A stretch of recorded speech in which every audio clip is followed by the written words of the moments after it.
রাজ্যে এসআইআর শুরুর প্রথম দিন থেকেই নির্বাচন কমিশনের সঙ্গে শাসক দলের সংঘাত চলছে। বিভিন্ন জায়গায় মানুষের মৃত্যুর ঘটনাও প্রকাশ্যে এসেছে। সাধারণ মানুষের হয়রানির অভিযোগ উঠে এসেছে। উত্তর হাওড়ায় অন্যরকম চিত্র দেখা গেল।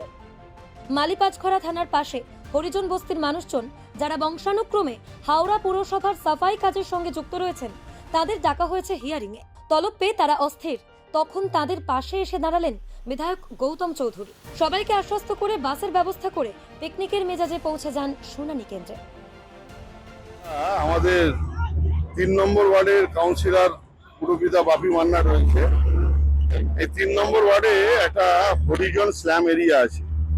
পিছিয়ে পড়া মানুষ, বাংলার মুখ্যমন্ত্রী মমতা বন্দ্যোপাধ্যায় পিছিয়ে পড়া মানুষকে শিক্ষা দীক্ষা লেখা পড়া খাওয়া দাওয়া দিয়ে এগিয়ে নিয়ে আসছে। আর ভারতবর্ষের বিজেপি সরকার তাদেরকে নাগরিকত্ব থেকে কেটে দেওয়া হচ্ছে। কোথায় যাবে মানুষ?